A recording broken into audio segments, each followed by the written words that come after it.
Com o advento da teoria quântica, Schrödinger escreveu uma equação que descrevia o comportamento da partícula-onda do elétron no átomo de hidrogênio. Assim, a resolução da função de onda, como é chamada, ela cria uma densidade de probabilidade. Daí a equação de Schrödinger necessita, para que possa ser resolvida, de 4 números quânticos. São eles: número quântico principal, número quântico secundário, número quântico magnético e o número quântico do spin. O número quântico principal é aquele que indica a camada. O número quântico secundário é aquele que indica a subcamada. O número quântico magnético é o que indica o orbital, aquela região do espaço onde nós vamos ter os elétrons. O número quântico do spin é aquele que indica o giro que esse elétron vai fazer no espaço. Muito bem, mas aí como é que a gente vai fazer a distribuição dos elétrons? A gente tem que pensar o seguinte: nós temos as camadas. As camadas são distribuídas na eletrosfera em 7 camadas. E cada camada vai ter um número de elétrons que foi teoricamente explicado pela equação de Heisenberg, onde eu tenho 2 que multiplica n ao quadrado, onde o n é a camada. Então, a primeira camada vai poder ter um número de elétrons que vai ser igual a 2. Por quê? Porque 1 ao quadrado é 1, vezes 2, 2. A segunda camada vai poder ter, no máximo, 8 elétrons. Por quê? São 2 ao quadrado dá 4, vezes 2, 8. A terceira camada, então, vai poder ter 18 elétrons. A quarta camada vai poder ter 32 elétrons. Bom, mas e a quinta camada? A quinta camada, então, ela vai poder ter 50 elétrons. Por que 50? Porque 5 elevado ao quadrado é 25, vezes 2, 50. Mas vejam, isso é um número teórico. A sexta camada vai poder ter um número de 72 elétrons no máximo, e a sétima camada vai poder ter 98 elétrons no máximo. Bom, mas não é isso que a gente vê na natureza. Bom, além do número de elétrons, a gente tem também agora o número de subcamadas, subníveis, porque as camadas são divididas em subníveis. Como é que a gente vai perceber essa divisão? Para cada camada, nós vamos ter um número de subníveis igual ao número do n. Então, a primeira camada vai ter apenas um subnível. A segunda camada, 2 subníveis, que vão ser então 2s e 2p.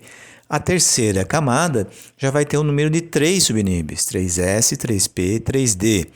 A quarta camada, 4 subníveis, indo até o f.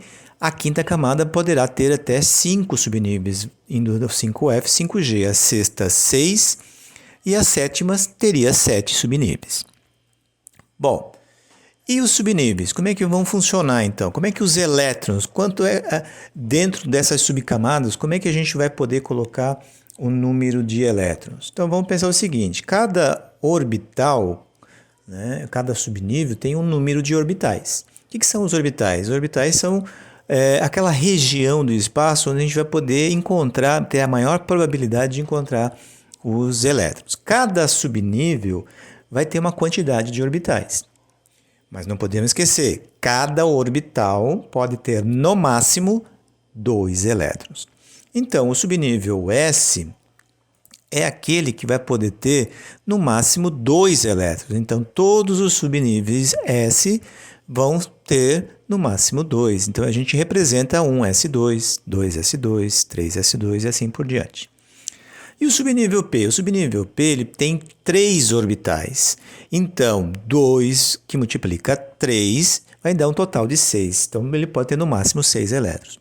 O subnível D ele já vai ter 5 orbitais. Então, ele vai poder ter no máximo 10 elétrons. O subnível F, 7. Então, no máximo 14. O subnível G, no máximo 18. O subnível H ele vai ter 11 orbitais, então ele pode ter no máximo 22 elétrons. Bom, mas depois que a gente descobriu essa quantidade de elétrons, né, os subníveis, como é que vai ser a distribuição, então, ou a ordem energética? O cientista Linus Pauling, ele fez os estudos de medição das energias dos subníveis e acabou descobrindo uma ordem energética. Como é que é essa ordem? Ele chamou de ordem das diagonais, onde distribuição vai seguir as diagonais. Então, nós pegamos primeiro um S2, depois 2S2, depois 2P, depois 3S2, depois 3P6, 4S2, seguindo sempre essa diagonal. Chego no final de uma diagonal, passo para o início da outra diagonal. Vocês podem estar se perguntando, né? A diagonal parou no 7P6. É que atualmente nós não temos elementos que tenham a distribuição chegando no caso 5G, depois no 6F, depois no 7D. Nós não temos elementos conhecidos ainda que alcancem essas distribuições eletrônicas. Como nós já falamos, né, esses orbitais, esses subníveis, né, são teóricos. E por consequência, nós não teremos na quinta camada 50 elétrons máximos, né? Nós vamos ter atualmente somente 32. Assim como só vamos ter 18 na sexta camada e assim 8 na sétima camada. Por quê? Porque nós só temos elementos conhecidos indo até a distribuição eletrônica 7P6. Somando todos os elétrons até o subnível 7P6, né, que é o máximo que nós temos, nós vamos encontrar 118 elétrons, ou seja, um átomo que tenha no máximo 118 prótons. Então, isso reflete a tabela periódica que nós temos hoje, que nós temos no máximo 118 elementos químicos. Bom, mas como é que a gente aplica isso? Vamos lá, vamos pegar um exemplo. Vamos pegar o exemplo do sódio. O sódio tem número atômico 11. O que isso quer dizer? Isso quer dizer que ele vai ter 11 prótons e, como ele é neutro, 11 elétrons. Então a gente começa a distribuição. Vai seguindo as diagonais, 1S2, depois 2S2, passa para a próxima 2P6 e vai para o próximo subnível, que é o 3S2. Mas 3S2... Veja só, no máximo eu vou usar 2 elétrons, mas se nós somarmos aqui, nós vamos ter 2 elétrons do 1S2, 2 elétrons do 2S2 e 6 elétrons do 2P6, somando tudo isso dá 10. Se eu pegar e passar para o 3S2, vai passar para 12, e nós não queremos 12, nós queremos 1 elétron, por isso a gente termina a distribuição com 3S1.